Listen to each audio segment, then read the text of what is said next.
The full package. Oh, yes. And Kenya's watching. Thank you very much for joining us.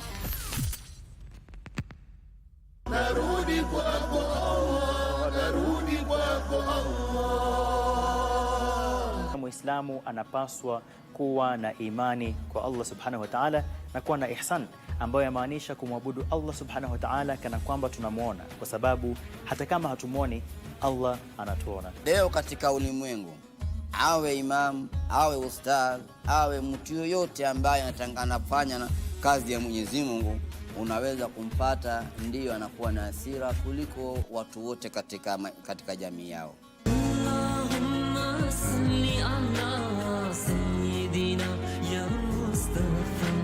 This week on What's in Your Kitchen, we have Chef Sean who'll be making for us spaghetti with beef mince and beef sausages. Tunasema hii ni meal ya mabachelors. Hii ni meal ya mabachelors. Or people who don't have time in the kitchen. But okay. So for here, just make sure it doesn't stick together. So it's just for fancy. Just right? Kama mtu anataka circles and mabachelor. What would be the best occasion for making such? Yeah. Okay, basically for me, I usually make this if I don't want.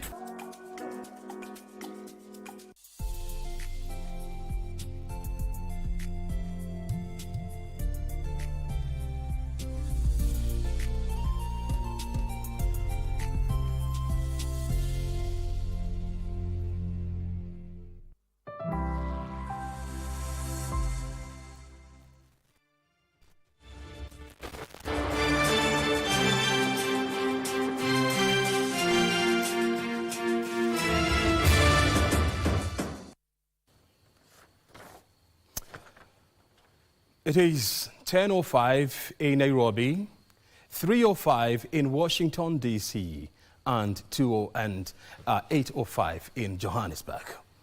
Good morning and thank you very much for joining us. We are keeping eyes on 1600 Pennsylvania Avenue.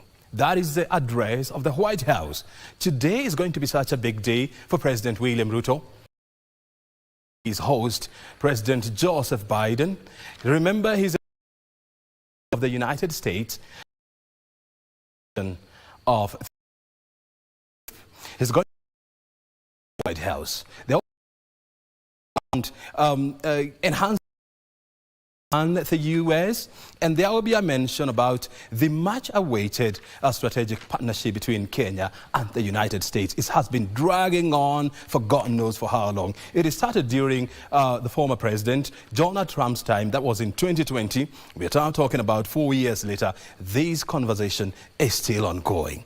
That will be part of the conversation that is taking place here. The president has gone to many places. He was in Atlanta yesterday, that is in the state of Georgia. He visited the headquarters of the Coca-Cola company, where the company said that it is going to invest more resources in Kenya. There was also that significant investment from Microsoft, where they're going to spend about $1 billion shillings in Kenya's digital ecosystem.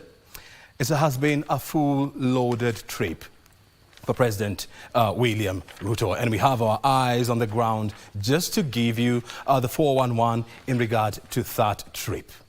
We are coming to you live from our national headquarters here in Nairobi. This is Kenya Broadcasting Corporation. My name is O'Brien Kimani, and this is your favorite and most intelligent business conversation on the land. This is Base Check. For the next 2 hours, we're going to have intelligent conversations from e-mobility to the much talked about finance bill. There will be something for everyone. The first hour, we'll be looking at the e-mobility, what we need to do to accelerate the adoption of electric mobility in Kenya. There is the proposed tax on e-scooters and e-motorcycles. Is this progressive? Is the government talking about or blowing both cold and hot at the same time? Because when you look at the e-mobility policy, it talks about transitioning Kenya into an e-mobile hub by the year 2030. And the whole point is try and phase out fossil fuel vehicles off the Kenyan roads. But when you introduce taxes on e-vehicles, e-scooters and e-motorbikes, what are you doing to this industry? I'll be talking to industry experts, and they'll be giving me an idea of what we need to do and where we need to go next. Plus, the Finance Bill 2024. I know you have heard about the proposed 16% VAT on leavened and unleavened bread. It's not a sophisticated thing. It's just the usual bread that you buy from your local store. But there's more than that. There is a proposed VAT on smartphones as well as mobile phone transactions. What is the government talking about here? What is Parliament aiming to do with all these VAT taxes? Well, we'll be engaging a team of experts who will be helping us understand the Finance Bill 2024 plus more. It's not such a bad document. Don't let nobody lie to you. There are also beautiful things inside that document. Remember, the public participation is coming to a close on the 28th of this month. So you have how many days?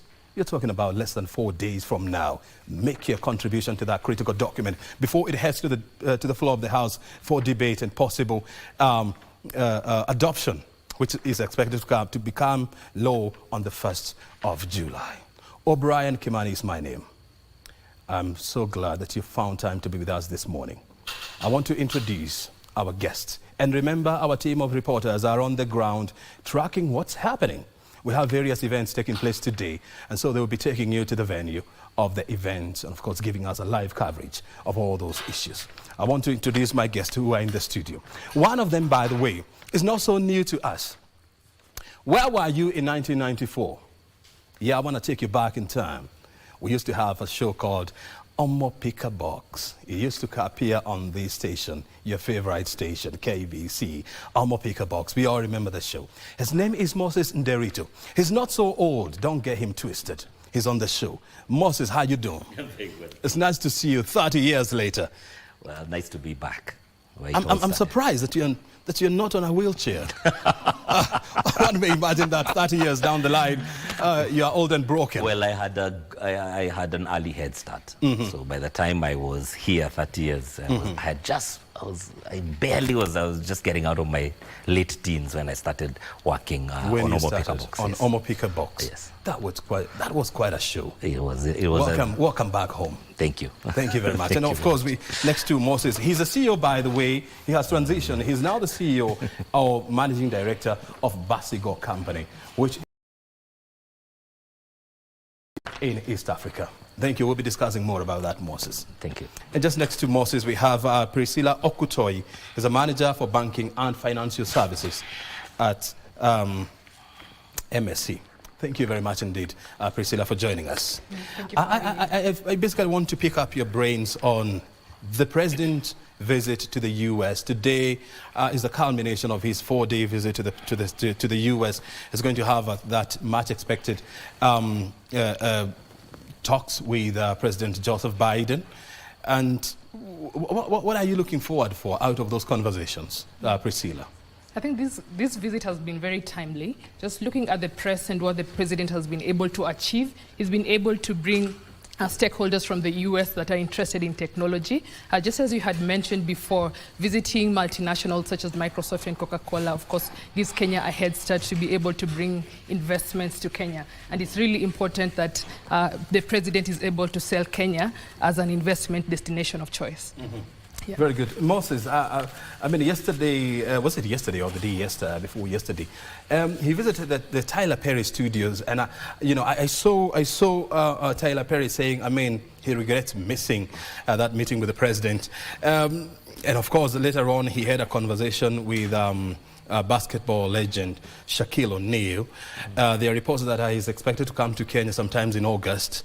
What is your thought on this?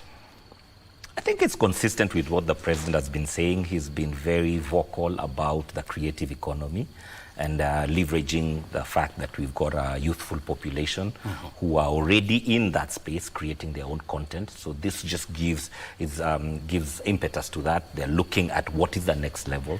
So if we can get our creatives from here and they are able to collaborate with now these world-class studios like the studio he visited, excellent. On the other hand, I know the NBA has created roots in Kenya, and basketball is a growing sport. So I think it's just echoing that there are certain things that we maybe in the political noise locally kind of get lost. But once the president's got this this world stage, we are able to actually decipher what are the real policy initiatives against all the other noise that happens. So I think so far I'm enjoying just following the tour, because what is coming out of there is very clear and very precise in terms of direction. Yeah, I think when we're here with our own other issues, we sometimes don't hear what is being said. I mean, forget about the hoopla, the noise, and the photo ops, that we've been seeing. What is this one concrete thing that you would expect that will have a lasting legacy on the US-Kenya relationship going forward?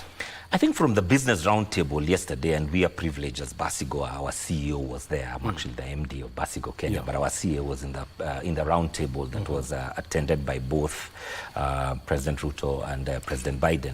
One of the big things that came out of there is increasing the investment from the US to Kenya. So we are looking at making Kenya an even more attractive investment destination, especially in the areas of technology and finance and that kind of area. So I think it's good signaling, just putting Kenya on the map, or just taking up our space as the investment destination of choice for American capital. Yeah. What about Okutoyi? Yeah, I agree with you, Moses. Just still adding on the same, Kenya has been sold as the Silicon Valley of Africa. So the president being in the US right now just present an opportunity for the technology in Kenya to be able to be enhanced, so to bring more investment and capital in that space. Yeah. Do you expect any significant pronouncements around electric mobility? Definitely, yes. I'm expecting. I haven't had anything yet, but I'm expecting. Because one of the things, as we go on with the discussion, you realize that e-mobility, one of the challenges that you're having is financing. So being able to get investment from the US will really be important in being able to drive the e-mobility agenda in Kenya. Very good. Yeah. Let's now dive deep into the issues that brought us here. That conversation around the visit to the White House by President William Ruto. We'll be giving you more information. At some point, we should be going to Washington, D.C., exactly at the White House, just to listen in to that conversation. And, of course, we'll break down the issues that will be discussed by President Joseph Biden and President William Ruto. I want to hear from you, Derito. Can you just take us through the current status of the e-mobility industry in Kenya? So e-mobility is, I think, the oldest company that's operating here is around 5 years old. So e-mobility has been taking root for the last 5 years. But we have seen the biggest growth in the last 2 years. And we are divided into, it's not homogeneous. So we divide ourselves into different categories. So we've got the two-wheelers, those are your motorcycles and your bicycles.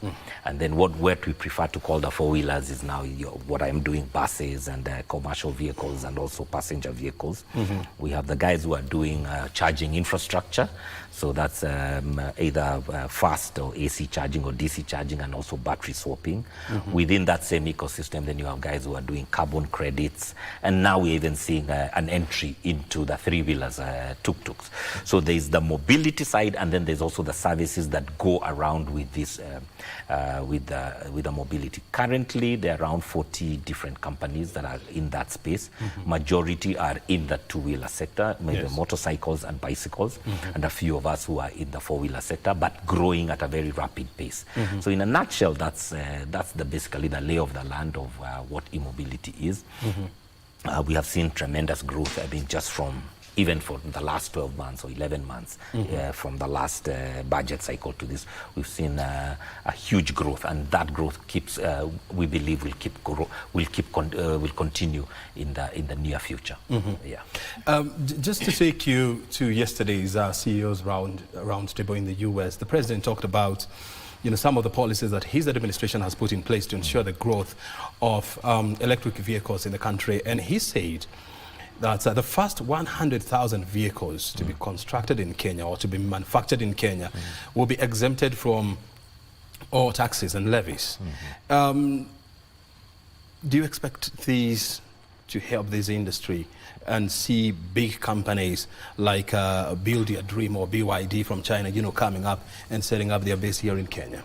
Yes, I think that is really, really important because currently in the e-mobility space, there are many people who are assembling, and those people who are assembling normally have to import most of their parts from either India or China to be able to assemble locally. So being able to do that, the whole manufacturing from Kenya, that means we have more jobs. That also means we reduce most of the costs that are involved in importation charges. Derito, I know you're into assembling of you know, electric vehicles, and one of your flagship brand is the Basigo.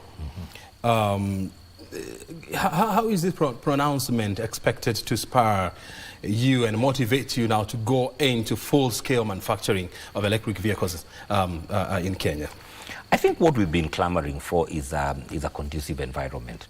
Being a new industry, you can imagine even those legacy automobile companies in the e-mobility space, like you're talking about BYD and others, before they set up here, they want to be in a position to know that the market will accept their products, that they have been able to do enough R&D for local conditions, and I think now that gives them that opportunity to be able to start looking at this as a destination to bring their investment.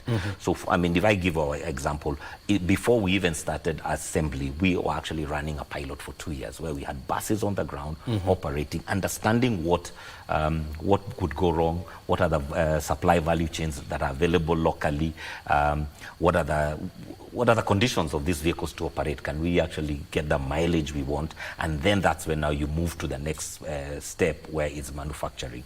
So as we are deciphering what the pronouncement, we welcome it, but we're also now hoping to see what happens in the immediate short term, and then what happens in the medium term, and then in the long term.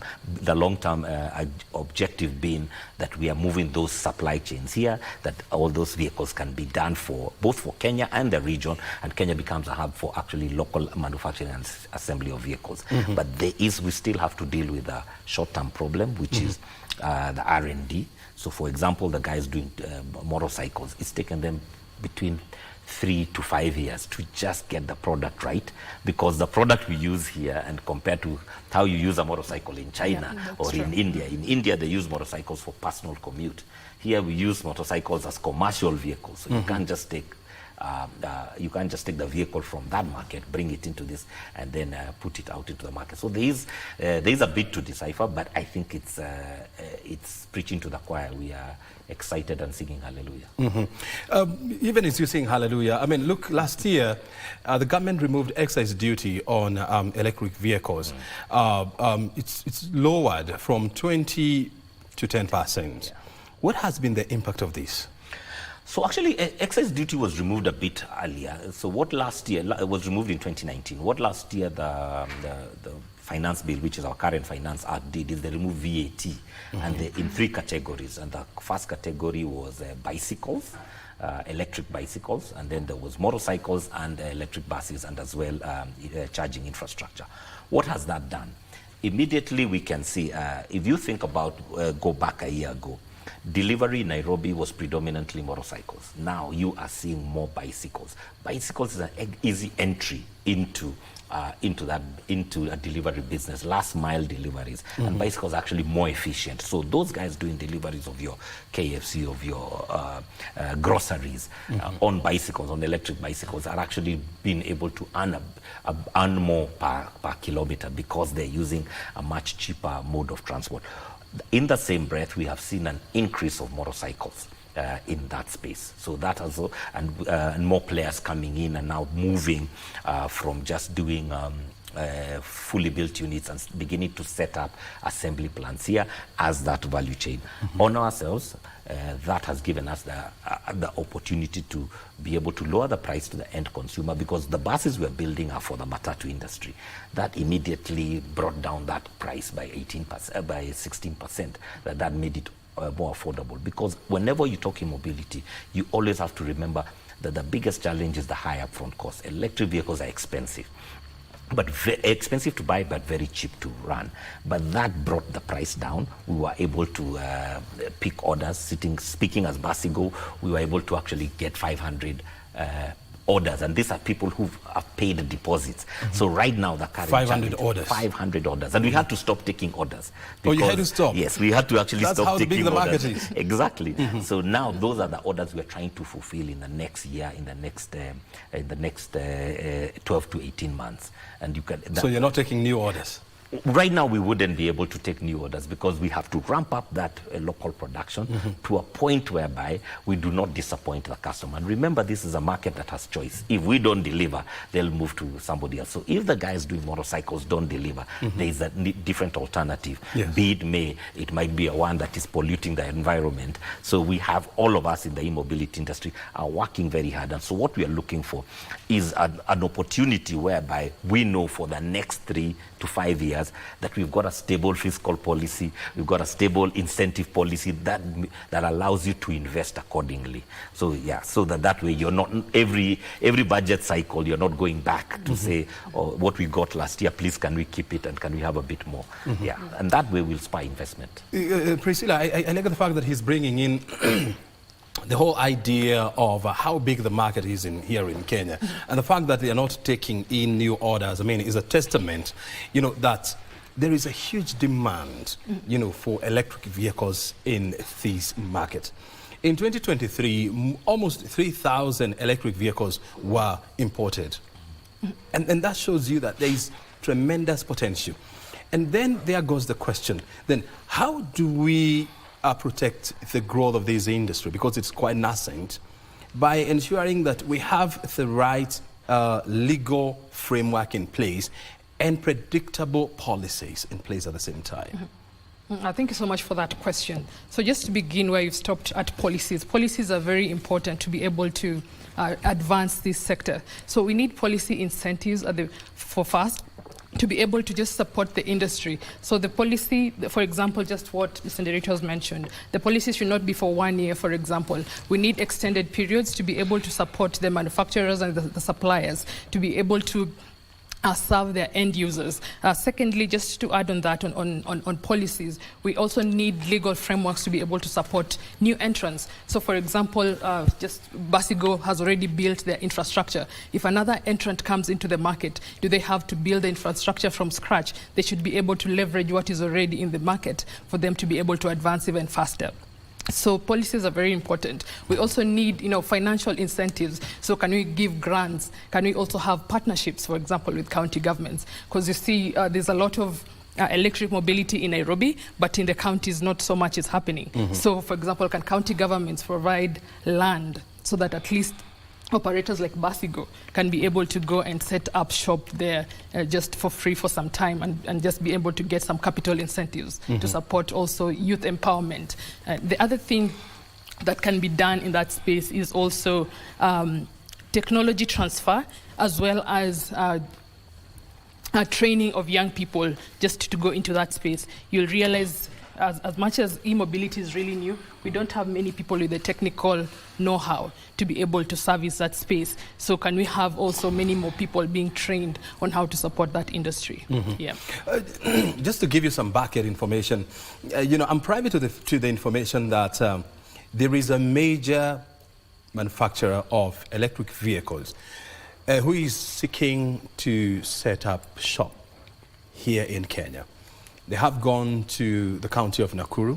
They have gone to the green energy hub of Naivasha, whereby they are looking to see whether they can set up their base there.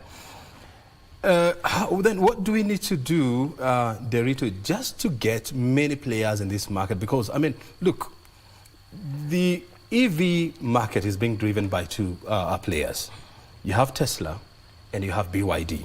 BYD has overtaken Tesla, which was the market leader, for quite a long time. And BYD is in the African market looking for a place where they can set up shop. They have gone to Morocco. They have gone to South Africa. I'm not sure whether they have come to Kenya. But what do we need to do to get the big boys of EV into the Kenyan space? I am privileged to have been in China a week ago. And what did I see? As big as BYD is, I was surprised by how many other players there are. And these are serious players. So I think maybe we don't need to focus on the big two. There's lots of players who are actually maybe more nimble, who actually can create a product that is more centered to us, because that can actually be adopted easier. What do we need to do? I think for Kenya, it's a no-brainer. One, our energy is already 90% green. So if you're looking from an environmental point of view, this is the place to be. What is our biggest challenge? When you're looking at our motor industry, 90% of all vehicles on our roads are imported second-hand. Yeah?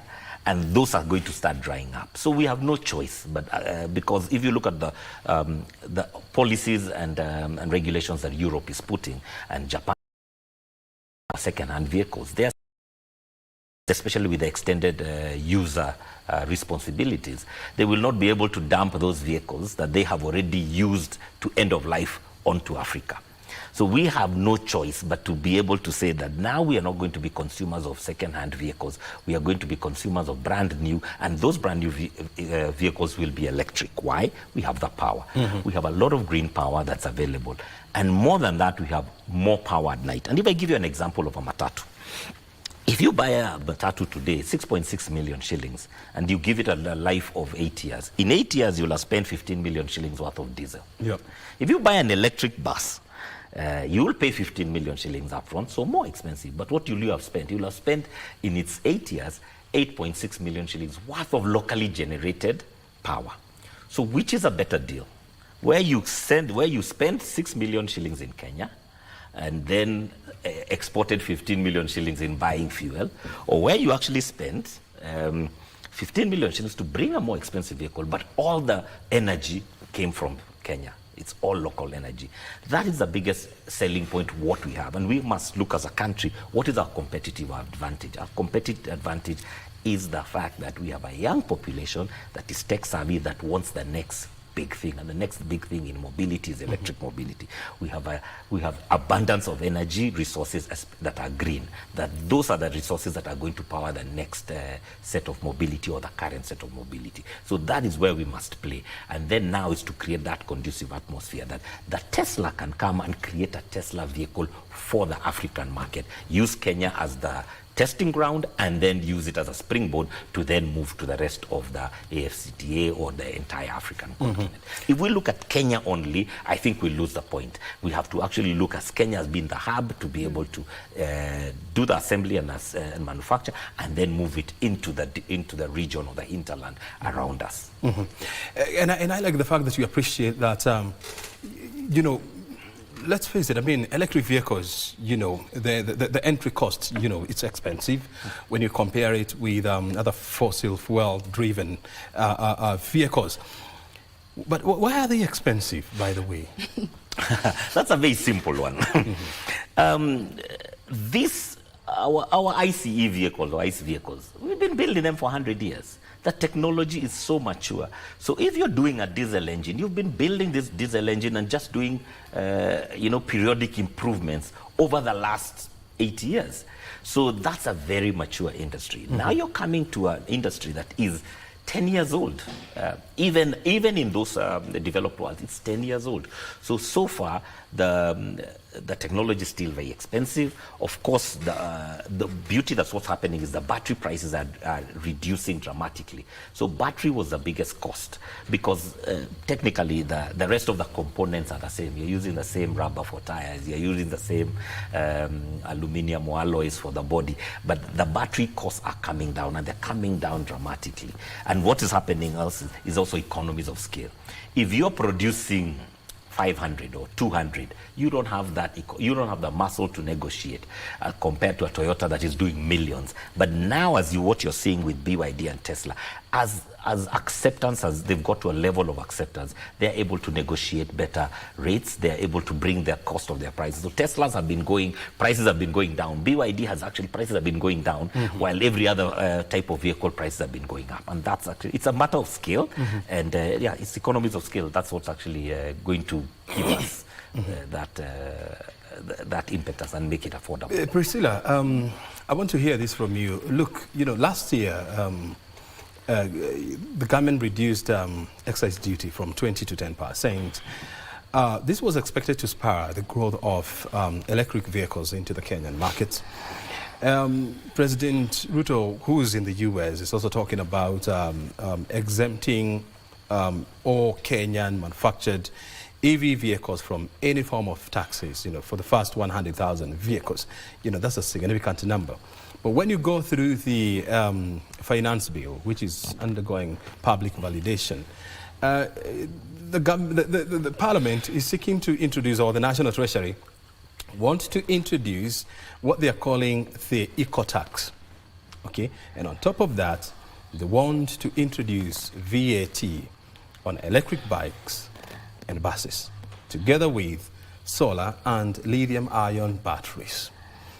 Is the government blowing both cold and hot, preaching water and at the same time taking a glass of sweet red wine? That is really, really a complex situation. Just as you have said, we have the battery costs are currently around 50% over and above the cost of the vehicle, for example. So that's how the battery is making the vehicle to be expensive, just as my colleague has mentioned. And then on one hand, this eco-tax, on the proposed bill, we have 750 shillings per kg of any battery to be able to, added as tax onto the original price. So you can imagine how much that compounds the price. So indeed. So wait a minute. Sorry for stepping on your shoes, but help us understand here, because I didn't see it from that angle. Yeah. So you buy the bus or electric bike, you pay VAT on the bus. And then after buying the bus, you also now pay another VAT tax on the lithium-ion battery. Is that and an eco-tax per kilogram of the battery. Per kilogram of the battery. Per kilogram of the battery. So assuming most batteries, let's say for a vehicle, that be around 12 kgs. How many kilos? A motorcycle is, you are talking about between 10 and 20 kilos. 20 kilos. Yes. So you multiply by 750. But it's going to be added onto the final product. Now, if you want to see how that gets really, take a bus. The buses we're building, one battery pack is 223 kilos. 200? One. Yeah. The bus has 6. Kilos. Oh, Lord. So when you do the maths... When you do the math. And help us do some quick calculations. So that comes to how much? So you have six So you're saying, let's say 200. Let's give it a 200. Let's round off. Times 750. Okay? That's already 15,000 bob. That is for one battery? No, that's 150,000 bob. 150,000 bob. That's for one battery. Times 6. Oh, that's tax on the battery. That is tax on the battery. So times 6. Times 6. So you're talking about another, basically it's 1 million shillings. So that's 1 million bob. So you've made an already expensive product even more expensive in the name of the environment. But this is the vehicle that is using locally generated renewable energy.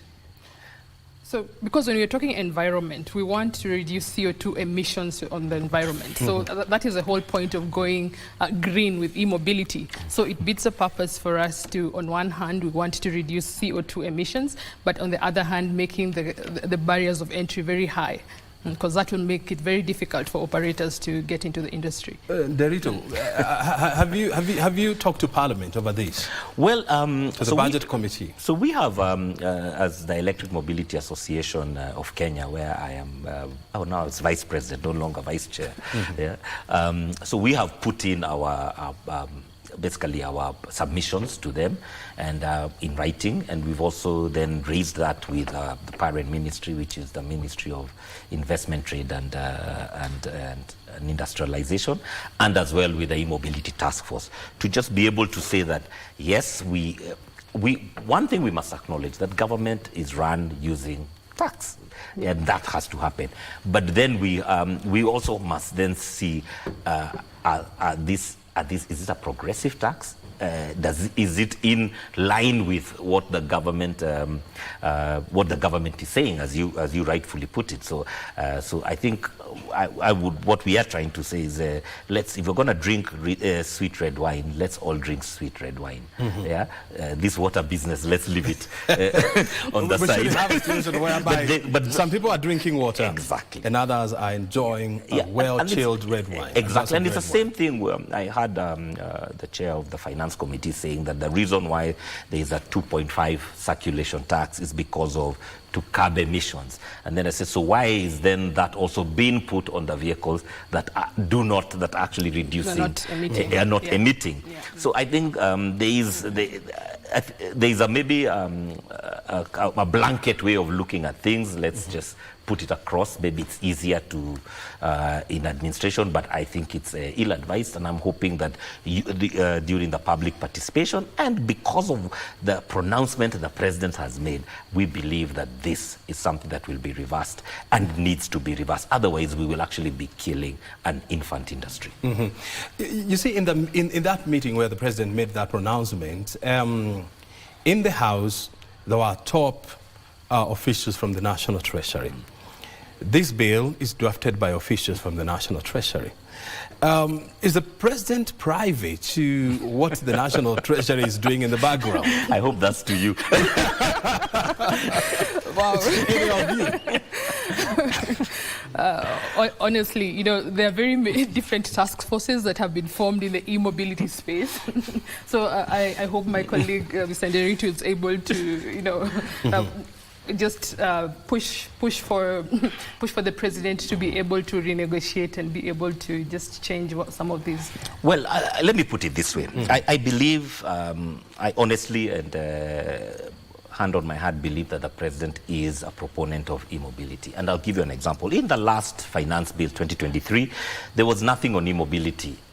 But it took the president's pronouncement in Madaraka Day in Kirinyaga for us to get the incentives we got. So I also believe now, he's said it twice in the US, that the president's pronouncement will actually move the needle, and some of these incentives will come back, and we will at least retain what we got last year and maybe get some more, so as to be able to accelerate to this number. And I like that number. We have a specific number, 100,000. So what we should be worrying about as industry, what we should be discussing with Treasury is what do we need to do from where we are to get to 100,000. And that's, I think, that is an excellent conversation. I mean, we should not even talking about where we are, because we are nowhere.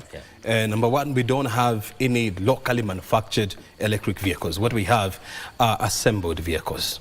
So we don't, number one, let's get everything clear. We don't have vehicles manufactured in Kenya that are electric.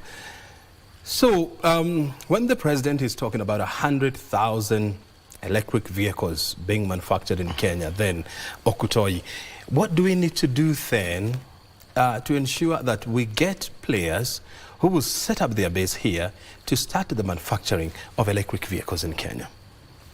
Yeah, so much has to be done for us to be able to get, international players and also be able to support the currently available local players. So number one, let's start by building the ecosystem that is already existing in Kenya. So we can start by supporting the current supply, on the supply side, companies that are already assembling. How can they be able to manufacture those parts here locally? So looking at just backward linkages, we need to upskill and upgrade, for example, the steel industries. We need to be able to get technology from the countries where we have been importing these parts. So being able to get the technology first from abroad, from the countries where we have been importing these parts, and then being able to also support the local ecosystem. So once we do that, then we can be able also to invite other players from abroad to be able to set shop here in the country, so that we don't also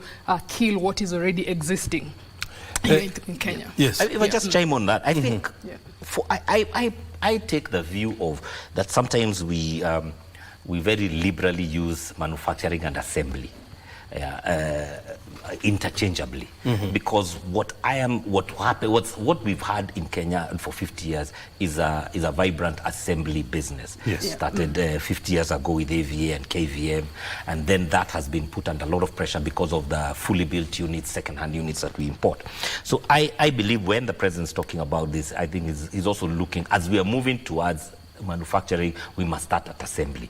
Now, why is assembly important? Because assembly is labor intensive, and there we can leverage. We have, the one thing we have is very good skilled labor, or labor that is, the Kenyan youth is like a sponge. You can teach him to put something to build these vehicles very quickly. And we have seen it with what we are doing with buses at KVM. We are able to ramp up that very quickly. So if we can start with making ourselves competitive to assemble for Kenya and for the region, and then now we can start looking at, can these battery components be assembled here? What parts of the electric vehicle value chain can be manufactured here? And then build that slowly. If you look at what Morocco did, Morocco has had a 10-year plan, and that's what we require. We require a 10-year plan. Help us understand here. You are in the business of assembling vehicles. Is it possible to, or how is it possible to transition into a manufacturer? Not as easy, because manufacturing then brings a whole new level of regulation. So for example, we are assembling buses from an existing manufacturer who has gone through the entire homologation process out there. All the standards have been set. He has met the EU standards, he has met the American standards, he has also met the Kenyan standards. So we are then taking something that's already, all the R&D has been done. What they're doing is then tweaking it for local conditions, and we then assemble that. So we bring the battery components separate, we'll get the motors separate, and they all come as a complete knockdown kit. And all that comes together here in an assembly plant in Kenya. It is the same thing we are seeing with the likes of the Isuzus, with the likes of Mitsubishi, with the likes of the Tatas and all the other vehicles being done at AVA and Toyota. That is, and there we have a competitive advantage because that industry is vibrant, exists, there's plants already. Now, if you want to become a manufacturer, if you look at a lot of the manufacturing, it's completely automated as we speak. So that means you're bringing a much higher level of investment. I am not saying it's not possible, but we have seen in the current value chain where certain things used to be imported, and then suddenly, and then over time we start getting local value chains, and that you find that certain parts, for example, if we take the motorcycle industry, the seats, the side stands, some of the mainstays on the motorcycles are actually now being manufactured here. And that has taken some time for them to get to that point. So what we need to do is say, this is where we are. At the moment, we are not competitive as a manufacturer, but we can be competitive as an assembler. Set a target that in 5 years or in 3 years, we must be able to manufacture certain components and then move and keep that. You make it progressive. We make it progressive, and then now we can leverage what you are talking about, going to that economic zone in Naivasha where the power is lower. So manufacturing requires a lot more power, and that and then we can we'll get there, and I believe we can. When you look at the Kenyan market, Okutoyi, are we primed for that much talked about e-mobility takeoff? Yes, we are. Okay, first, just to begin with, there's been a lot of conversations about going green, about climate change. So I think e-mobility is one of the areas in which it is ready, and being able to create green jobs by going into the e-mobility space. We are able to reduce greenhouse gases. So Kenya is really ready. There's just a lack of awareness of e-mobility. Most of the times, let's say when you go to your nearest boda shed, very few of them will be having electric bodas. Most of them are still using fossil fuel. So indeed, there's a lack of awareness, and a lot of investment is needed for us to be able to raise this awareness countrywide and just show the benefits of going with e-mobility. So that from the consumer perspective, they can be able to understand that it's more important for me to, you know, make this initial heavy investment and get this electric boda or electric vehicle. And with time, these costs are going to reduce. The operational costs are really low. So understanding those benefits, especially from the consumer side, is still what is lacking for us to be able to take off. Yeah. But yes.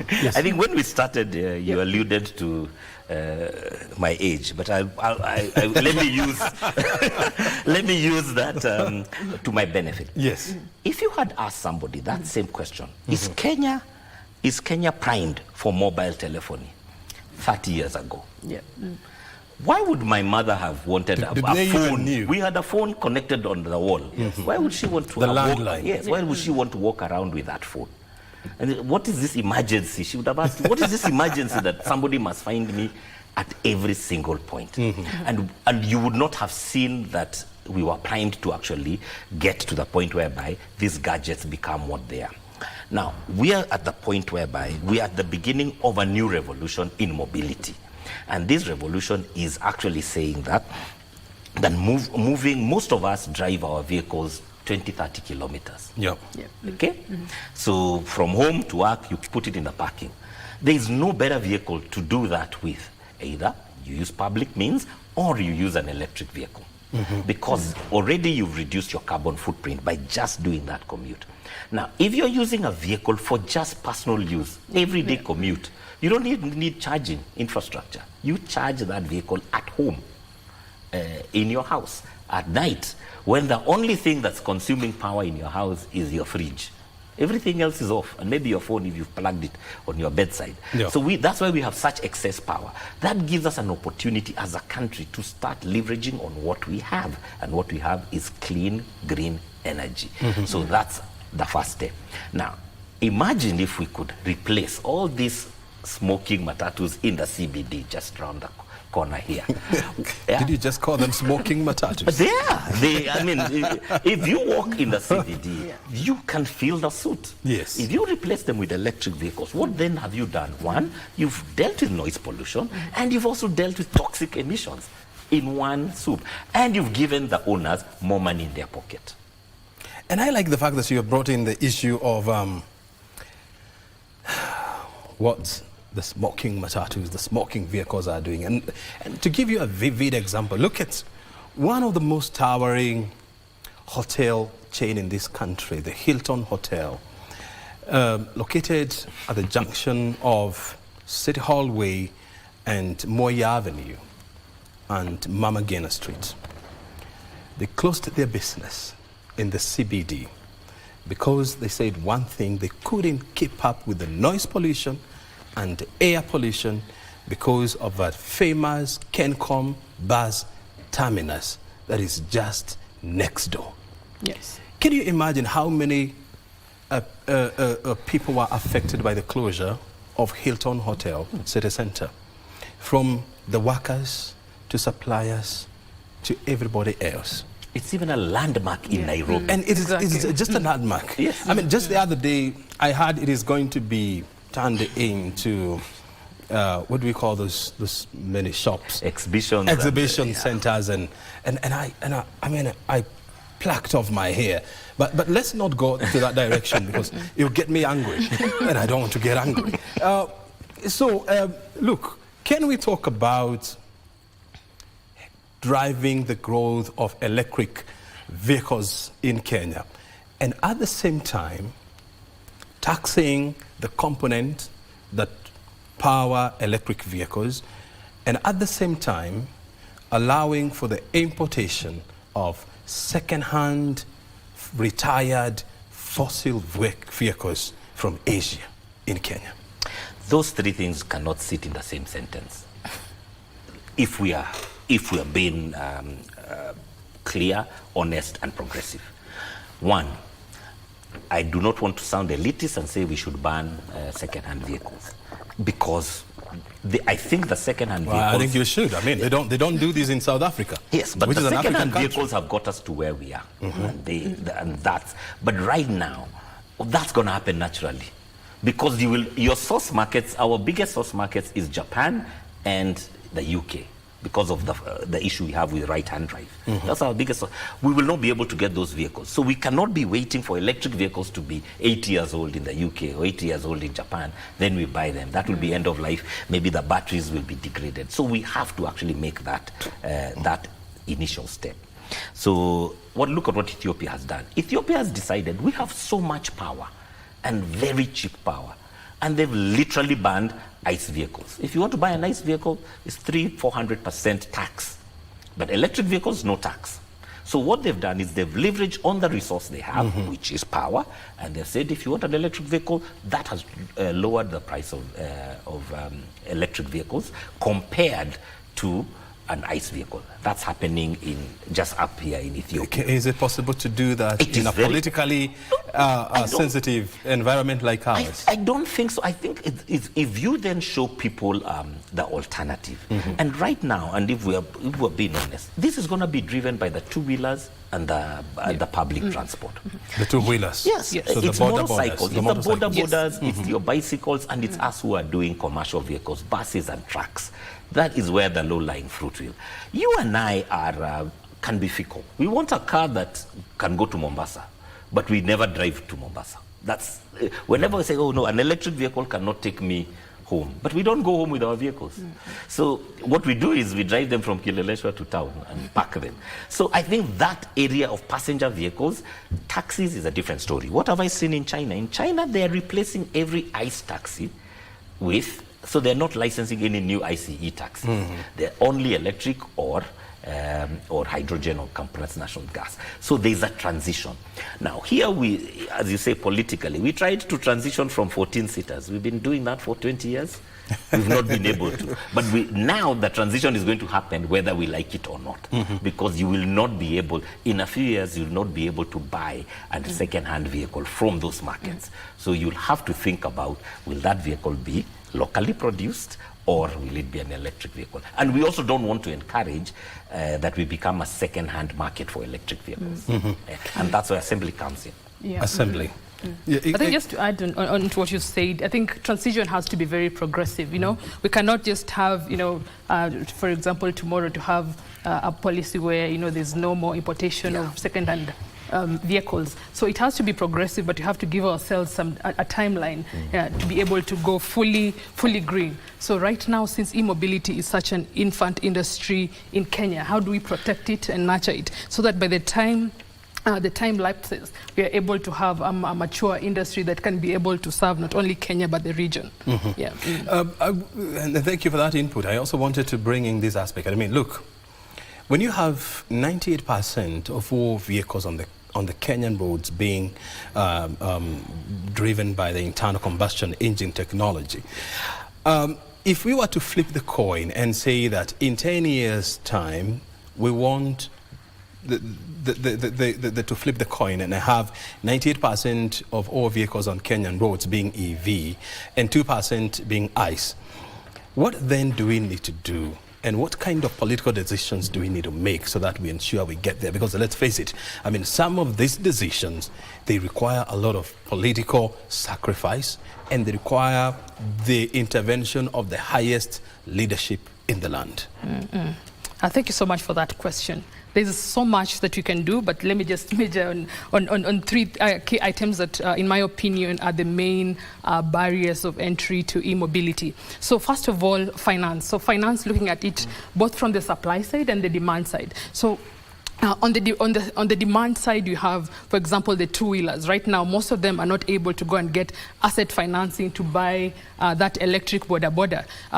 There are many innovative financial models that have come up, for example, battery as a service or pay as you go, lease to own, which also take time. Let's say over a period of, for example, 12 months, you're able to get your boda and full ownership. And then on the supply side, I think that's where we have really a lot of challenges because it's very capital intensive. So how can we have development partners or impact investors who are also aligned in the green space to be able to pump in some capital and be able to support the supply side in setting up things like infrastructure, because infrastructure is also one of the biggest challenges, just as you have mentioned. For example, the decision to drive from here to Mombasa and there are no charging points along the road. That is one of the risks that people present, that, if there's no sufficient charging points, that will make it difficult. Just the other day, I was taking an Uber that was electric, and they had to divert my route by around 3 kilometers to be able to go to a charging point.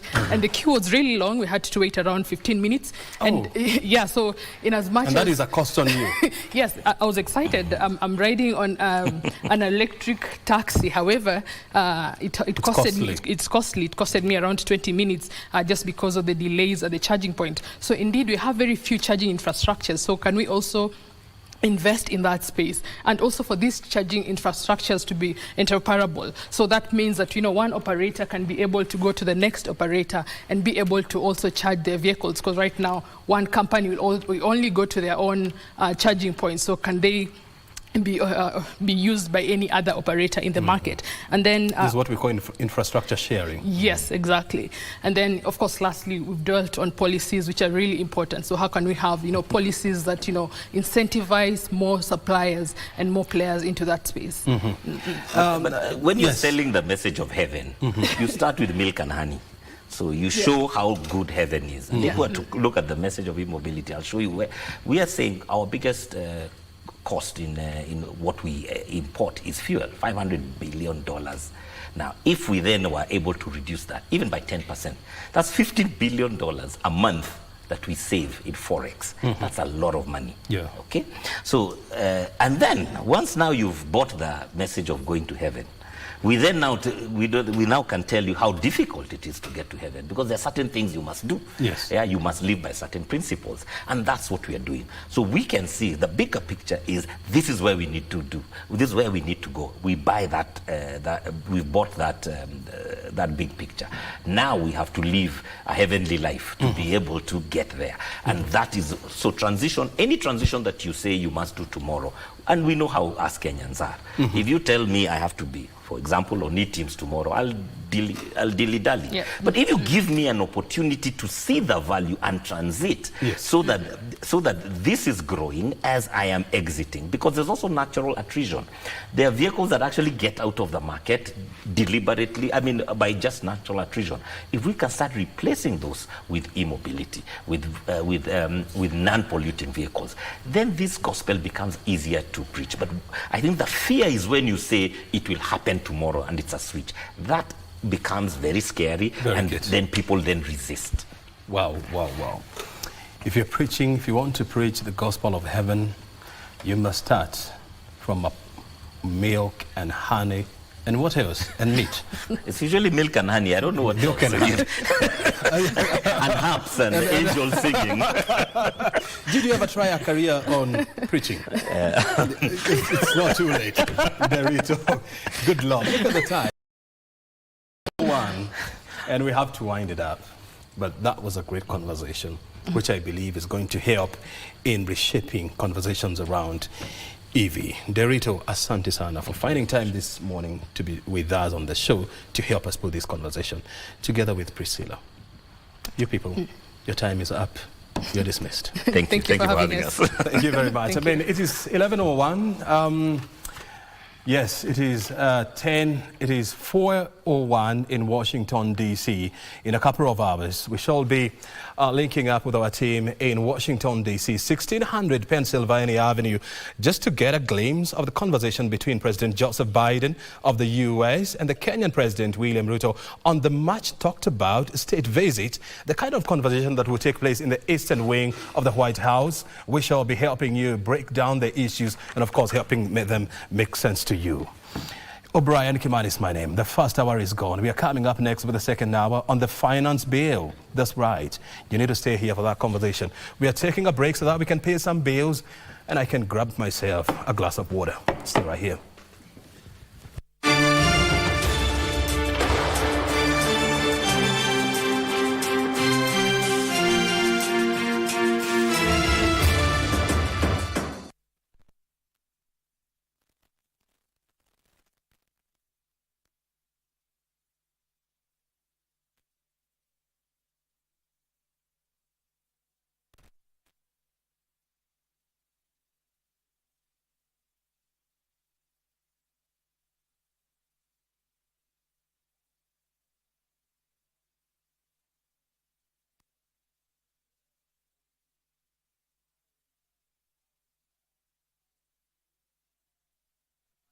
kazi ya Mwenyezi Mungu, unaweza kumpata ndiyo anakuwa na hasira kuliko watu wote katika jamii yao.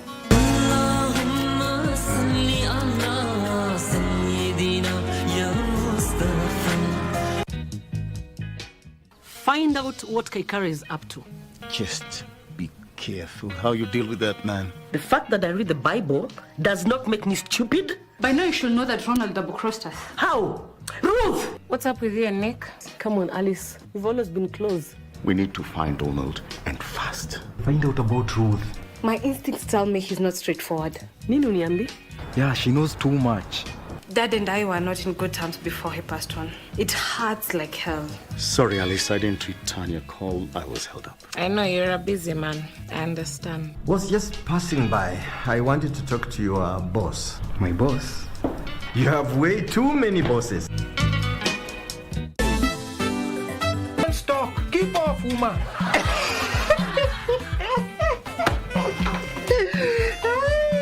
I think we should create time and cut this woman speak. You know, in my culture, it is abandonment to even think of death. That proves that your mind is full of evil, Ngalo. It's full of evil. Now you are complaining and you've been eating my food every night. A symbol, because I don't have an option. Oh, is that true? Kamene, any business idea? Yes, Mwalimu. Let's hear it. I want to be a lover woman.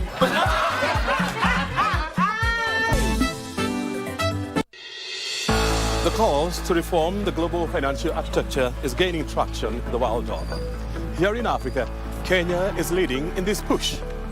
But the question is, will world powers yield to these demands?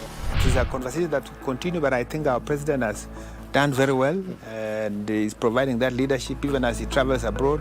He keeps really hammering this point that we really need to see how to reform the international financial architecture. Both the IMF, World Bank, the African Development Bank Group, and others. This week on Inside the Government, we're talking to the Principal Secretary in the State Department for National Treasury, Dr. Chris Clipton.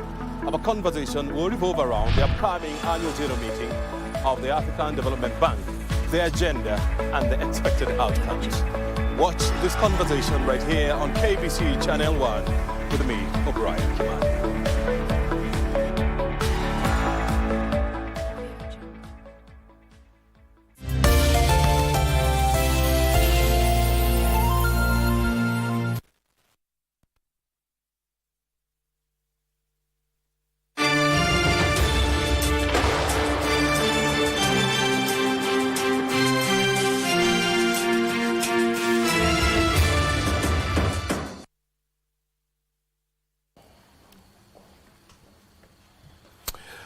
Welcome back. You're watching Best Check. We're live from our national headquarters here in Nairobi. The first hour is gone. Let me put on my glasses.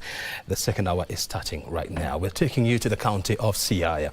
What is happening down there is a Kenya National Farmers Federation, which is a fruit tree planting day. And our reporter is there. He's ready to give us the latest. How are they planting the trees? And what kind of fruits are being planted? If you can hear me, give us more update on what's happening there, Mr. Wycliffe Okech. Thank you so much, O'Brien Kimani, back in Nairobi. O'Brien, yesterday the world celebrated the International Day of Biodiversity, with the rallying call being, or the theme being, to be part of the plan. Being part of the plan is just a call actually for the society to participate in environmental conservation. And as you can see behind me here, we are at a farm. And if you hear of a farm, definitely you know there is some serious business taking place. And this morning, the Kenya National Federation of Farmers actually is leading a tree planting exercise here at Kochieng Comprehensive School in a Lagos Songa constituency in Siaya County. And just to bring us up to speed as regarding the type of trees being planted and the inspiration behind this project, actually I'm going to bring on set that is Eric Juma, is an official from the KENAF. KENAF is the Kenya National Federation of Farmers. Briefly, Juma, if you can move here and look into the camera, tell us exactly what is the inspiration behind this project, and how many, since morning, how many seedlings have been dug into the ground, and entirely the inspiration behind this project? Look to the camera. Okay, thank you so much. My name is Eric Juma Kashara, KNAF coordinator, Sia County. Today we are doing a fruit tree planting day here in Sia County in this school called Kochieng Primary School. So the main thing what we are doing, you understand that mostly we suffer from nutrition, and most of us do not eat a lot of fruits. So what we want to nurture our students, our children, so that they know importance of eating fruits. So this is what we are doing. We want to plant tree here, plant it inside them, so that they know, they understand the importance of planting a fruit tree. They understand the importance of eating the fruit tree, and then now they can carry this to their homes and also start doing this so that it can help them. Basically, we are dealing with health and nutrition, and our program is fruiting primary schools in Sia County for better health and also for wealth, because once they will sell these fruits, they will also be able to get some income. So some 5 years or 7 years coming, this is going to be a big project for them. And we are doing it in we want to do it in all sub-counties in Sia, all sub-counties in Sia County. So we've started with the Kochieng Primary School. We are still planning to do more and more within all these primary schools. Yes. Yes. How many seedlings have been dragged into the ground since morning? Since morning we've done 86. Majority being avocado, mango, passion, and pawpaw. Yes. So we've been doing that. And also the indigenous, the mzabibu. Yeah. And why did you decide just at the school and not to anywhere else? You see, these are children and they have to learn. You see, talking about our parents, most of them do not understand why we're supposed to grow these seedlings. They are not understanding why. Someone will say mango will take 7 years. By 7 years, I'll be gone, or I don't know where I will be. But if you start with a small child and tell him that by 6 to 7 years you'll be taking a mango fruit from here or avocado fruit from here, so he or she is going to see the importance of planting this tree, and they're going to actually to preserve and see it as their future. Because we are telling those who are in grade 1, if you are now in grade 7, you'll be eating these fruits. Those who are in grade 7, if you plant one, you'll be coming back and say that fruit is mine, as compared to doing it outside there. Most people have been doing it outside there, and most people have been planting these other ordinary trees, not fruits. But we've decided for fruits because we are looking for the health, nutrition, for aspect of the aspect of it. Yes. Thank you. Well, O'Brien, I know we are hard pressed on time, but then just briefly, thank you, Eric. Just briefly, let me just engage the heritage of this school. Exactly, we know that it is just not important to put the seedlings into the soil. It is also important to protect this seedling to ensure that it grows to maturity. And just briefly, let me engage the head teacher in charge of Kochieng Comprehensive School. Malimu, look into the camera. Tell us, at this school, do we have a program for the learners actually to partake in environmental conservation, as has been the call by the government as part of the whole of society response to the ravages of climate change? Yes, thank you so much. My name is Walter Wenolenge, head teacher of Kochieng Comprehensive School. Kochieng Comprehensive School is a mixed day public school. It was established in 1974. It has got an enrollment of 201 boys, 197 girls, total of 398. And as part of that, the total learners that are here, is there a program for them to participate in environmental conservation? Do we have a program for them? Yes, Kochieng, we are very sensitive to the environment. In fact, we have club here. Initially, it was called 4K Club. Now here we have got the patron and the learners. We have got timely planting of trees, and teachers are supervising this. So teachers do supervise and also do a bit of encouragement. Yes.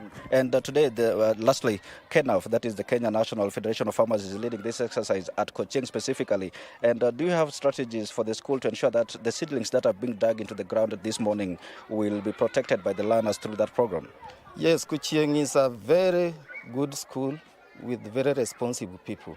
As you can see, the community is involved here. Board chair is here. The chief is here, the assistant chief of the area, and the learners. The pupils have been encouraged and have been advised to take care of the fruits, because fruits are very important. A source of vitamin, plants are very important in conservation of the environment, shade, and then also a source of income, because we can sell fruits and get money. So the kids are encouraged to take care of them, watering them, shading them, and general protection. Thank you so much. O'Brien, that is the head teacher in charge of Kochieng Comprehensive School, telling us briefly. I've heard you mention that, of course, apart from the exercise that is taking place this morning at Kochieng, there's also an elaborate program for them under the 4K Club to ensure that learners also partake actually in the environmental conservation. Actually, this is a case of using one stone to hit two birds. One, it's part of the environmental conservation. Two, is also part of nutrition. The kind of trees that is seedlings that are being dragged into the ground here. You've heard them mention it's the ranges of avocado, the mango tree and all that, and that is contributing towards environmental conservation and also ensuring in nutrition, not just today, but for posterity. Well, it is the call, it is a response to the call by the government for the society to partake in the planting of 15 billion trees. That is the target by 2032. And remember, over 20% of that has been projected to be fruit trees, and that is exactly what the KENAF is responding to this morning. Over to you, O'Brien.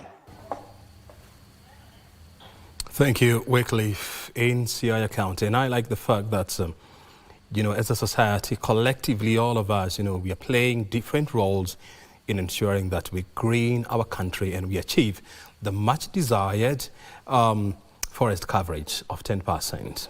Thank you, Wycliffe. We'll be talking to you. Enjoy your day. Well, that's Wycliffe Okech in Siaya County. It's of course talking about environmental conservation and tree planting. Let's come back to the capital. We're coming to you live from our national headquarters here in Broadcasting House. This is KBC and you're watching Biz Check with me, O'Brien Kimani. The first conversation that we just had, we looked at the e-mobility in Kenya and the desired policy changes that we need to adopt in a bid to drive and deepen the uptake of electric vehicles in this country. Time now to shift our focus to a conversation that has garnered a lot of public attention. And this is the Public Finance Management Amendment Bill. We like to call it the Finance Bill 2024. It was tabled in the House, that is the National Assembly, on the 13th of May by the chair of the Finance Committee. This is none other than Kimani. He's a member of Parliament for Molo. And a lot has been said about this bill, but two issues are coming out: taxes on bread and the proposed levy on motor vehicles. But this bill goes beyond those two issues. I am now joined by a team of experts from Ernst & Young. We have Seraphine Anamangia. He's a senior indirect tax manager at Ernst & Young. Anamangia, thank you very much indeed for joining us this morning. And I must appreciate that you have a beautiful name, Anamangia. Thank you. Very good. And next to Seraphine Anamangia, we have Peter Njenga. He's also a senior tax manager at Deloitte & Touche. Njenga, asante sana for your time. Thank you for having us. Let's get the things off the table. Have the two of you read the Finance Bill 2024? Have you, Njenga? Yeah. So you understand and you know the content of that bill? Correct. Anamangia, have you read the content of that bill? Correct. And just to placate that, you have the bill with you here. Yes, I have the bill. It is green in color. May I have a look, please, if you don't mind? Yeah. So this is the finance bill. It is green in color. It is printed by the government printers, which is along Haile Selassie Avenue here in Nairobi. It has how many pages? Good Lord. It has 683 pages. This is what you're supposed to read, understand, and then comment so that your comments can be factored in when Parliament is debating this document. So I'll start with you, Seraphine. What do you like about this finance bill? Okay, thank you once more for having me here. And the finance bill is has some positive implication, especially to the employees. For instance, it brings several aspects into the ambience of the allowable deductions. We can see the tax band for the tax-free also cash benefits increasing. For instance, the meal allowance, we have the definition of issues such as per diem. It has been actually the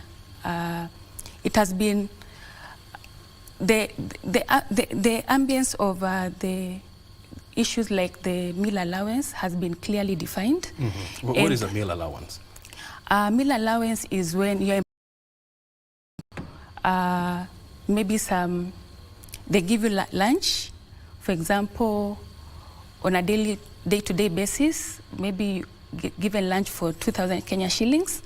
In this case, according to the Finance Bill 2004, that will be a tax-free benefit. So you will not attract any tax? You'll not attract any taxes, yeah. And do you have an idea of how many employers provide lunch for their workers in Kenya?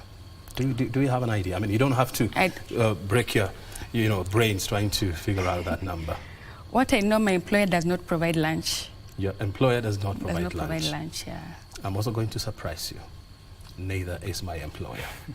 Jenga, what do you like about the final? There's very little to like in this finance bill. No, Jenga. We're already having comments from various industries on how the bill is going to negatively impact their businesses. So, for example, we've had comments from the financial services sector.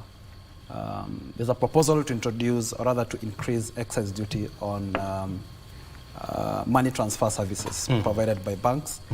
At the same time, the bill is proposing to introduce VAT on money transfer services. VAT? So which is 16%? 16%. Yeah. So if you combine the VAT and excise duty, then it gives you about 39%. So meaning if you're spending 100 shillings to transfer money, then almost 40 shillings is going to the government. 100 shillings? Yeah, yeah. If you're spending 100, so assuming you're transferring money, you're paying the bank, or if it's a telco, you're paying them 100 shillings. Yes. As the fee. So 40 out of the 100, or 39 out of the 100 goes to the government as tax. How do you arrive at 39%? 39% because VAT is charged on the cost plus tax. So you impose excise duty at 20%. You have your 20. Excise duty is 20%. Yes. And then the government is proposing to add 16%. 16% on that transaction. On the 100 plus 20. On the 100 plus 20. Yeah. Very good. So you have 20% and then you have 16%. Yeah. So you have you're paying a total of 36. So it's 39, considering now that you're loading excise. Excise duty on it. Yeah, so it's about 39. So what this will do is now you're going to think about the cost when you're transferring money. And that is likely to discourage the level of transactions that you're going to have. So we've had VAT exemption on financial services from the introduction of that VAT Act in 2013. And the reason we've had VAT exemption is to encourage financial inclusion by reducing the cost of transactions. So I know you asked me what I like about the bill, so I've diverted a bit. So what I like about the bill is there's a proposal to exempt VAT on transfer of business as a going concern, which means that if you're selling your business today, then the cost of transferring that business will not be subject to VAT. So at the moment we don't have that, which of course increases the cost of doing businesses, especially for businesses that are considering restructuring. So who is likely to benefit from that exemption? And how many Kenyans are likely to benefit from that exemption? Yeah, so that will mainly benefit corporates who are restructuring. So today, if say you're selling your entire business to Party B, then that transaction is not subject to VAT. It encourages, or rather it promotes business and promotes the ease of doing business in Kenya. What else do you like? So Anamanji has mentioned, there's quite a number of benefits on employee taxes. So last year there was introduction of the affordable housing levy, and there is shift now which will be paying effective 1st July. So what the bill has proposed is those two levies will be deductible for tax purposes. Meaning when government is computing PAYE on your income, then and the amount PAYE that you contribute, pay as you earn. Pay as you earn. So this is going to benefit employers and employees. Yes. Yeah. So that's and when you factor in that in Kenya, the number of employed people, what is the number of employed people in Kenya? 20 million people? I don't have that yes. figure. Yeah. That's what the economic survey of 2023 was talking about. That's about 20 million people are employed, both in the informal sector and in the formal sector. And so in a country where the population is about 55, let's even say 60 million people, so that law is expected to benefit the employers and the employees. So what else do you like? Is that all before we proceed? Yeah, that's all that I can remember. So just like those two issues. Anamanji, I'm coming to you. What don't you like about the finance bill? So when it comes to the manufacturers, there's a lot of disquiet on the issues of the finance bill. Number one, we see the IDF, import declaration fee, is now increasing from 2.5% to 3%. In the finance bill of Finance Act 2023, we saw the IDF reducing from 3.5 to 2.5%. But we also saw for approved manufacturers increasing from 1.5% to 2.5%. This is not good for business, especially when it comes to the manufacturers. They have to incur IDF costs on importation of raw materials, and these raw materials are supposed to be used to manufacture value, to add value to the goods manufactured. So this means it affects their competitiveness, both locally and for the goods they export. So that is one of the downsides of the finance bill. We also see the issue of the export investment levy, which is imposed upon importing certain items. And Finance Act 2023 introduced that levy on certain goods. For instance, let's say cement, clinker cement, kraft paper. We also saw the levy imposed on billets, and effect in the economy. For instance, the cost of construction rose by around 40%. And what we are saying, yes, introduce that levy to cushion the local manufacturing sector. We are protecting the manufacturing sector from competition from imports. This is the sector that gives employment to us. This is the sector that protects issues of foreign exchange. But we are saying, can you do some data verification and actually see what kind of commodities to be subjected to this levy? And in fact, now the Finance Bill 2024 has introduced more goods within this ambience of the Export Investment Promotion Levy. For instance, manufacturers of alcoholic beverages, now they have to pay 3% of the value of the ethanol they're going to import to manufacture again now local alcoholic beverages. Very good. I'm just going through this bill, and I really don't. I'm trying to avoid discussing bread and the 16% VAT on bread, because that is what we have heard about this bill. And, you know, there has been a lot of explanations on the pros and cons and how people are going to avoid eating bread and how they are likely to resort to eating other things. So I don't want to get into that. But allow me to take you through some of the tax exemptions, you know, proposed by this bill. One of them is mosquito repellent. Mosquito repellent will be tax exempt if this bill comes in. Mosquito bites, we know, is a major challenge in our country because of malaria. Malaria is a major disease in Kenya. I think it is number 2 killer or number 1. I don't remember the numbers. And so, is this what the government is trying to deal with the bill, with the growing bill of managing malaria disease in Kenya? Yeah, and you're right, O'Brien.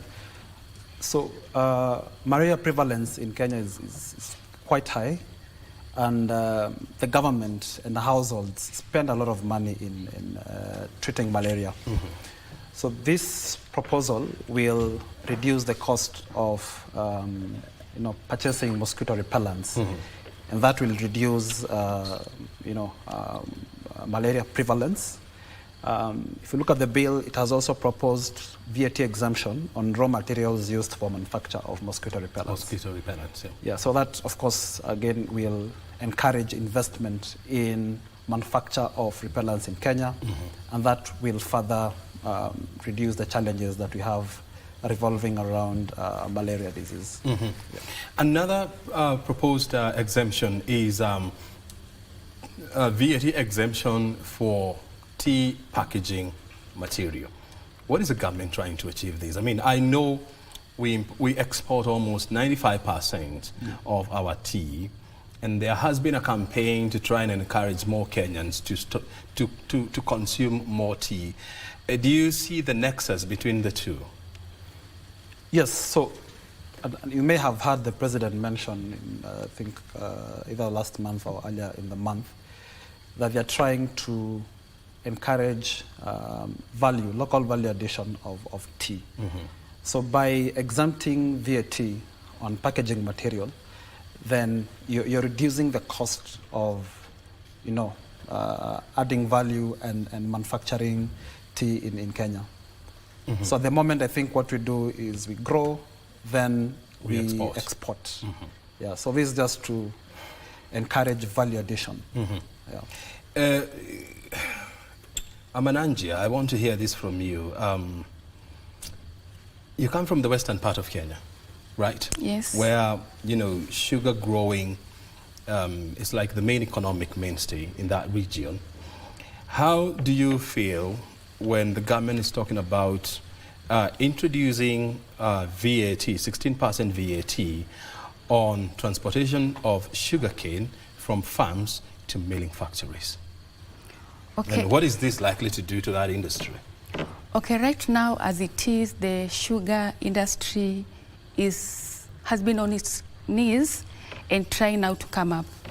Now again, seeing introduction of VAT on transportation, this is going to be lumped on the farmer at the end of the day. Mm-hmm. And at the end of the day, it will increase the production costs, and it is not good for the farmer down there. That again, we have costs incurred in the production of the sugar cane and the sugar. Again, you are adding an additional cost to the transportation of this sugar to the factory. Mm-hmm. So this is not a welcome move. Mm-hmm. Mm-hmm. And how will the government be able to effect that? So currently, we can see the government's effort in trying to expand the tax base. We can see the efforts in e-teams, where everyone is supposed to be registered on e-teams. So probably when it gets everyone on board e-teams, it means it will narrow down to the farmer, to the transporter, to be registered on e-teams and be able to now to collect the taxes. Mm-hmm. Mm-hmm. Help us understand this. I mean, when the government is talking about transportation of sugarcane from the farm to the milling plant, Is it the farmer who transports or the milling company? Whose responsibility is it to transport the sugarcane? Okay, I have had the benefit of having grown up in Mia Sugar, when Mia Sugar was Mia Sugar. And what happens, these costs are first incurred by the milling company, but at the point of now paying the farmer, they'll be deducted. Ah. Yes. So now the milling plant will now become like the withholding tax agent. Exactly. Whereby now they are going to deduct the 16% transportation fee on what they pay you as a farmer. Exactly. Wow. Help us understand things. I know the government has been very passionate talking about the revival of the sugar industry in Western Kenya, which was a critical driver of economic growth in that region. So when then now you go ahead and introduce this kind of tax, VAT tax, what is it likely to do to that, to the expected revival of that industry? Yeah, and that's the thing with this bill. So some of the proposals we've seen, especially the ones that taxes, the argument by government is that, for example, we're increasing import duty, or we're introducing export and investment promotion levy to discourage importing cheap products, so that you protect local manufacturers from this. But then when it comes to reducing the cost of inputs for these local manufacturers, so like in the sugar industry, you would have expected them to provide incentives to reduce the costs of doing business for the milling industry. So the moment now you introduce VAT on transportation of sugarcane, then it doesn't seem aligned to the government agenda of promoting local manufacturing. Yeah. What should happen? So what should happen is focus on reducing cost of inputs by reducing any indirect taxes that are applicable on these inputs. Currently we have, so like sugar is subject to 100% import duty. Yes. And the reason we this have is imported sugar. Imported sugar. So that you can spar, locally made sugar. Exactly. So that's what I was saying. So on one hand, you're saying we're introducing high taxes on imports to protect local manufacturers, but you're not incentivizing them from an input perspective. So are you reducing the cost of inputs? If there are any services or goods provided along the supply chain, have we exempted this to reduce now the overall cost of running this industry? Yeah. Another issue here is the supply of locally and assembled manufactured mobile phones. It was tax exempt. Now there will be VAT tax, 16% on locally assembled mobile phones. This is a very nascent industry. Actually, we've been talking about setting up the first mobile phone assembling plant here in Kenya. I think it's being done in conjunction with Safaricom, and I don't have updates on where it is so far. And the whole point, the reason why mobile phones were exempted from tax by the late President Mwai Kibaki was to encourage more Kenyans to buy mobile phone handsets, and these were smartphones, because the market back then was saturated by what we call the feature phones. And the whole point was to ensure that you bring down taxes so that more Kenyans can afford to buy smartphones, so that you can also drive financial inclusion. So now the government is talking about taxes on mobile phones. I want to hear this from Anamanjia. What will this do to the proposed idea of having locally assembled mobile phones? And number two, would this have any impact on financial inclusion, bearing in mind that mobile phones have been the backbone driver of financial inclusion in Kenya in the last 15 years? Okay. Just as we have said before that to protect the local manufacturing, and also encourage investment into various sectors, mobile phone manufacturing included. The reason why it was first exempted in the Finance Act 2023, and also it imposed higher import duties on importation of mobile phones.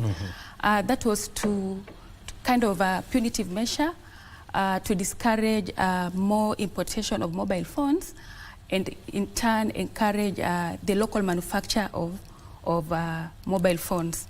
But now we are seeing the introduction of VAT. What this means that, again, this cost is going to be transferred to the final consumer, that is me and you. Yep. But nevertheless, I think right now, at least in every homestead, we have a mobile phone, we have a smartphone. Everybody is able to access a smartphone. So when it comes to promoting local manufacturing of mobile phones, that is not a welcome move, because it is also adding to these gadgets. Yes. Let's face it. I mean, at the entry level, you know, what you'd call a basic smartphone in Kenya, you know, will cost you about 15,000 to 20,000 shillings, right? So if you add 16% VAT, let's take the median figure of 18,000. And I know you're a mathematician. So the last price will change to how much? So before you even go there, so there are other changes that were introduced, I think last year but one, to encourage local assembly. So import duty, for example, on mobile phones is 35%. There's excess duty at 10%, and we have VAT when you import mobile phones, and that was to encourage local assembly. That Finance Act also, or rather at ESC level, they introduced duty remission on inputs used to manufacture mobile phones. And so if you're not purchasing mobile phones locally assembled in Kenya, it means that you're paying taxes of more than 65%. So the only people who benefit now are people who purchase mobile phones that are locally assembled. I think the only challenge, the only challenge do you have locally assembled mobile phones? I think that plant is already up and running. Is it up and running? Yeah, the assembly plant. Okay. So the question is, you know, are we able to purchase the kind of mobile phones that we want? And what happens to people who are looking for, you know, a different kind of a mobile phone?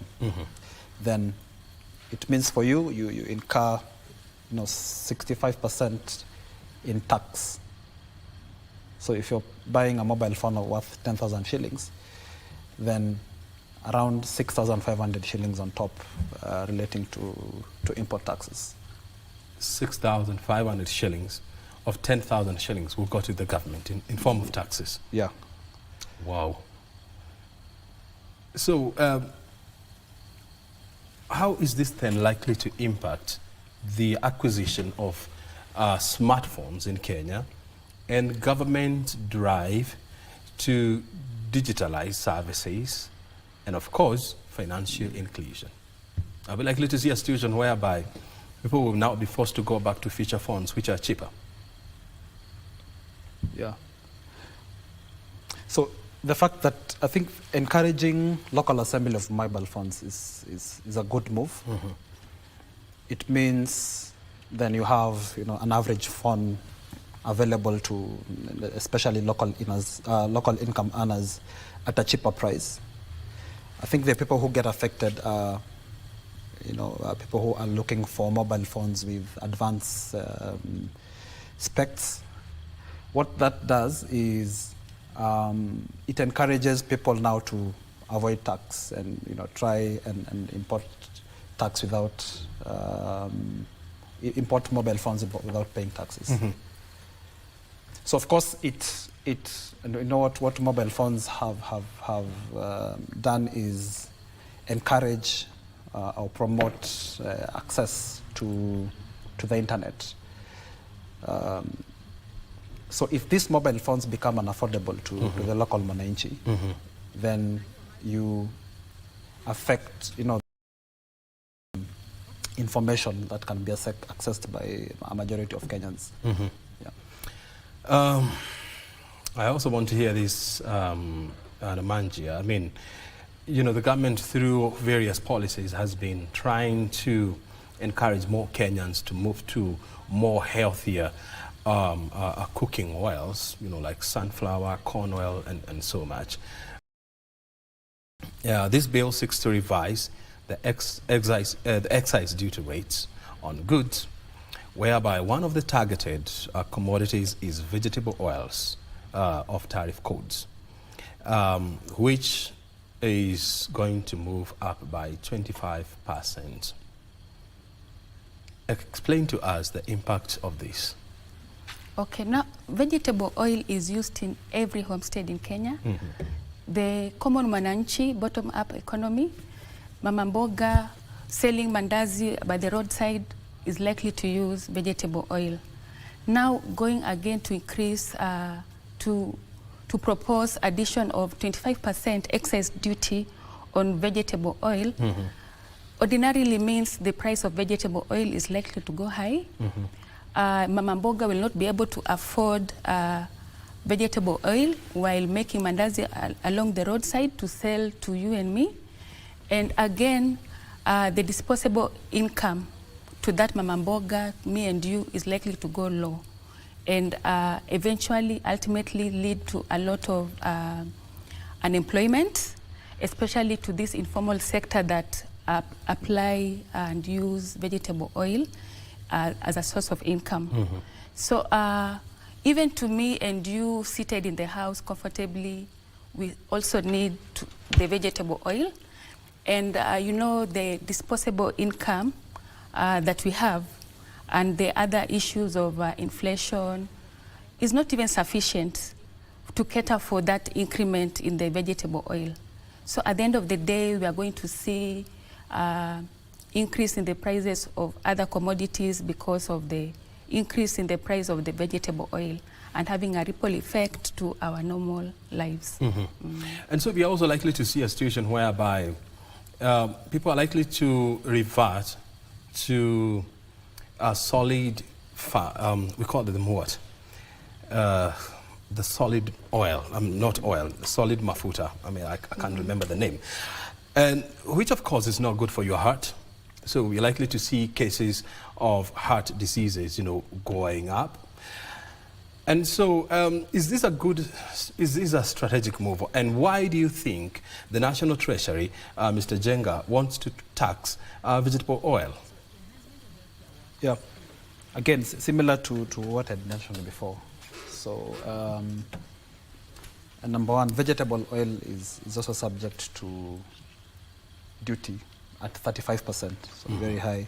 There's VAT, and now you're saying there's 25% excise duty. So I think what government is trying to do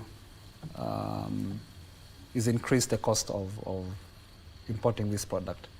So the challenge is that excise duty also applies to locally manufactured vegetable oil. So which is a bit, it contradicts, again, the overall government agenda of promoting local industries. So the fact that you have 35% duty, and if you look at most products that have 35%, it's to protect industries manufacturing those products in Kenya. So you would have expected that the government would protect those industries because we have industries manufacturing that oil. So it's not a welcome move. And again, as Namanja mentioned, there's a ripple effect. So vegetable oil is also used, in bread, for example. So expect the cost of bread to go up.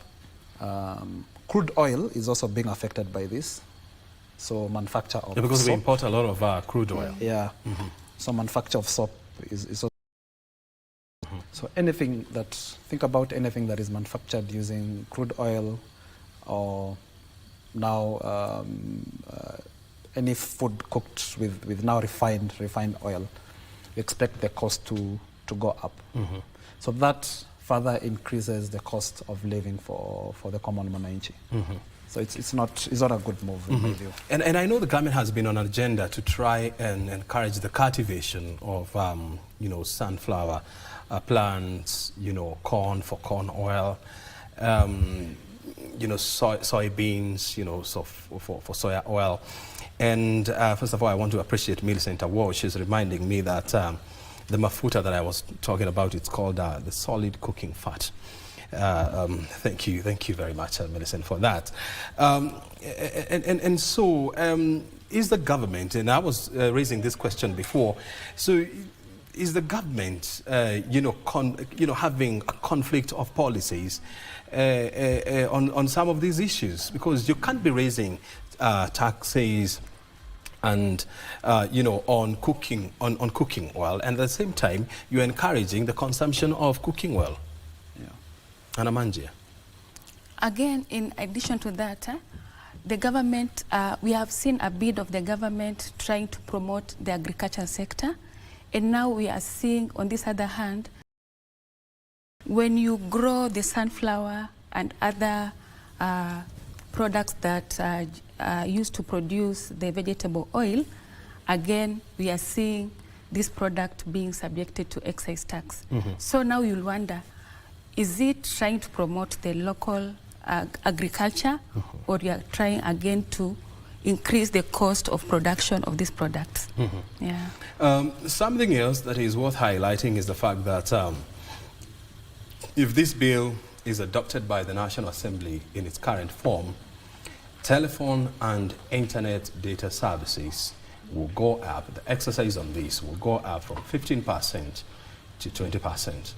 So the amount of money that you pay to purchase 1 megabyte, 1 gigabyte of data is going to go up by 5%, is it? By 5%. Because it is going to raise from 15 to 20%. So what is the motivation here, Mr. Jenga? In my view, it's just to generate additional revenue for the government.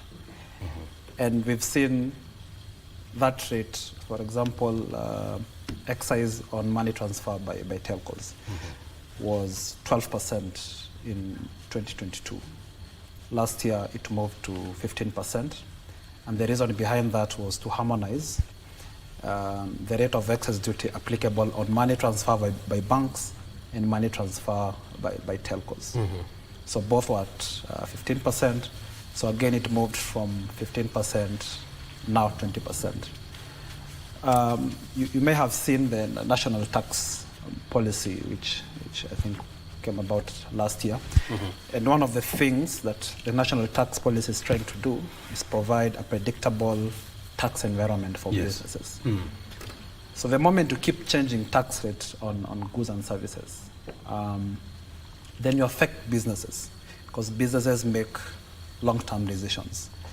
So if you make a business decision, to invest in a certain service or a certain new product based on the current tax environment, and then in less than a year that has changed, of course it negatively affects businesses in Kenya.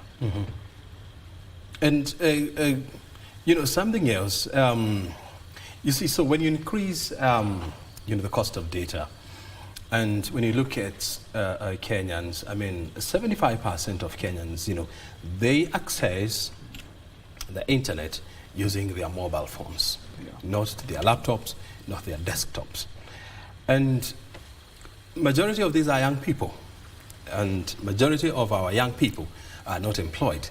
They're either in school or hustling for a job, as we say in Kenya.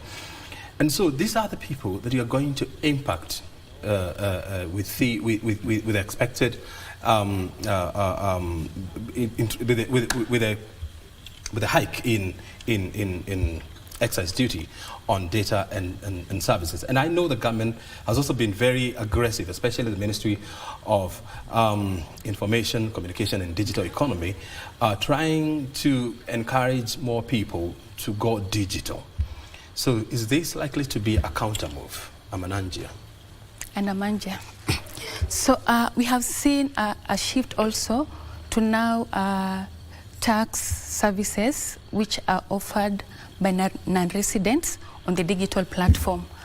To me, this is a welcome move because it's going to offer the local providers of these services a level playing field and also increase the tax base in terms of now having the non-resident service providers coming into the ambit of purposes of digital services. On the other hand, levying taxes on these services means that even this school-going kid will not be able to, okay, these taxes are going to be transferred to this person and it will make such access to internet and other telephone services more expensive. Yes. Very good. I mean, because I can see we're almost hitting the 12 o'clock time. We have to wind up, but I want to bring in the concept that you're discussing. I mean, for more than 10 years, as a country, we've been trying to enact a policy around creating a favorable tax environment, which is predictable. But every time when you look at finance bills, that have been passed over the last 10 years, they're always altering, changing, removing, adding, new taxes. And this is very unfortunate, for any business environment because it makes investors jittery. Is it possible really to have a predictive tax environment in our country whereby I, as O'Brien, when I'm setting up a business here, I know for the next 5 years, I don't have to worry that every month of May, I'll have to go through the finance bill to know, just to try and understand what has been raised, what is changing and all that, Mr. Jenga. Yeah, I hope it's possible. We have to give it to the government, for coming up with a national tax policy and involving the relevant stakeholders, to ensure that we have a policy that ensures predictability of the tax environment in Kenya, that there is an efficient and fair tax system. So that tax policy is only useful to us if it's implemented by the government. And we are really hoping that it's going to be implemented. It has some very good things in there. It gives you some guidelines on what the government intends to tax and how it's going to tax. So if we can have the tax policy implemented and we reduce the number of changes that are made to our tax laws, then that is going to increase the ease of doing business in Kenya. Because now we are winding up, Seraphine, I want to hear from you. As Ernst & Young, have you made your proposals known in regard to this bill to the Finance Committee? Actually, we have a date next week on Wednesday. We shall be submitting our proposals. And among the key proposals that we have come up with is regarding the as it is, the Finance Bill 2024 has negatively impacted on the manufacturing sector. And that's one of the main submissions that we are coming up with to present as I put it on Wednesday. Yeah. On Wednesday next week. You're having a date with the Finance Committee. Exactly. Wednesday is going to be 28th? It's all right. I know it's on Wednesday. It's going to be on Wednesday. So we'll be keeping an eye on that. Peter Jenga, Deloitte & Touche, have you put your proposals together that you're going to present to the Finance Committee for adoption? Or have you already done that? So the deadline for submitting the memoranda is on 28th. Yes. but we already have a date next week to do oral presentations. Of course, we have had our team. It's on Tuesday. Yes. And your presentation is on 29th, which is okay, it's on Tuesday. It's on Tuesday. Oh, it's on Tuesday. On Tuesday. All right. Yeah. So Tuesday will be 28th. Okay. Yes, so the final day of the yes. Jenga. So we've had a team of experts review the bill and come up with proposals that will, look to amend proposals which increase the cost of doing business in Kenya, which increase the cost of living, and we'll be making those proposals, as I said, next week. Very good. Yeah. Well, we'll be sticking our necks out just to see those kind of proposals that you've been making, and of course many other proposals. Otherwise, I can see time is well spent. We have to bring this show to a close this afternoon. Well, it's about 2 minutes to noon. Otherwise, thank you very much indeed for joining us and for your input. Thank you for having us. Very good. Well, it's almost coming to 11. I mean, not 11, but 5 a.m. in Washington, D.C. The reason why I'm giving you the time in Washington, D.C. is because at about 10 o'clock, we're expecting that crucial meeting and historical meeting between President William Ruto and U.S. President Joe Biden, if you like it. This meeting will revolve around how to deepen bilateral relations between the United States and Kenya. And of course, we are also keeping an eye just to see what other conversation will be taking place at the White House. We have our correspondents there that will be giving us an update on what's happening there, as they have been doing throughout this week. Well, it's now midday. Thank you very much indeed for being part of this check. My name is O'Brien Kimani. Always a pleasure to have Runzi Mashinani is coming up next. And thereafter we shall be having our lunch time news. Have yourself a good afternoon. Bye for now.